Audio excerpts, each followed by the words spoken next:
I guess I started it because I wanted to have my music out in the world, and I was originally sending stuff to other labels, like when I first started, very novice period, amateur period, and it seemed like not that many people were interested, so I just wanted to put it out myself.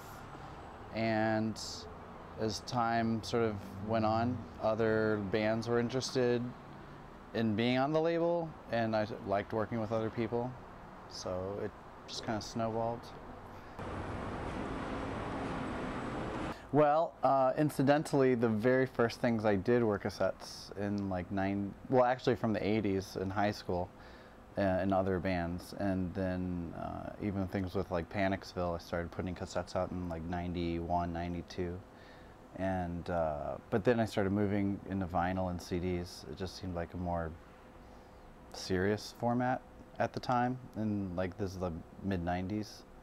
So around 10 years later, around 2005, it just seemed like there was more of a resurgence in cassette culture. And when you want to do things small runs for, you know, I don't need to make 500 copies of something. It's easy to do that for a cassette format. You know, if you want to do like 50 copies of something, 100 copies. Most of the time I'm working with artists who are already visual artists in addition to audio. So I have that in mind ahead of time, that I think that the whoever I'm asking to do a release for will do their own artwork. But sometimes that's not the case. If that's not the case, I've had some artists ask me to do the artwork for them.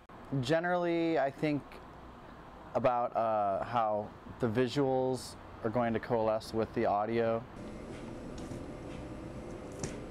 I haven't done it at all, really. I have had people inquire to me about it, but I'm starting to see maybe where there could be benefits from that, but I just had a lot of problems with it over the years, because I feel like there's the thing about people uploading the records, so then people can just download it, and then you're not making a sale. So then I've had the argument where people say, well, if you sold yourself digitally, then you're at least getting money for digital copies. I think that's sometimes the case, but I just haven't been swayed in that direction. I feel like I've had too many negative experiences with my music being on the internet and me not getting paid for it, and I just like the idea of the tangible product.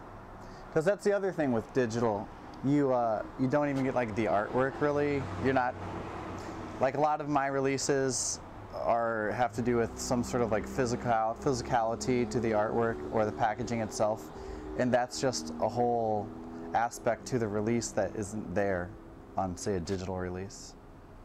You know, you're only just getting a fraction of how it was initially intended to be. It seems like there's more and more popping up every day. It just seems like it's so easy. The same way CDRs are so easy for people to make, but I feel like there's less and less CDRs being made, and there's more cassettes that are being manufactured. It just seems like it's going to keep going and going until there's some new trend that's going to make that not happen. But you know, I don't know that anyone really expected cassettes to resurface on the level that they have, but there it was.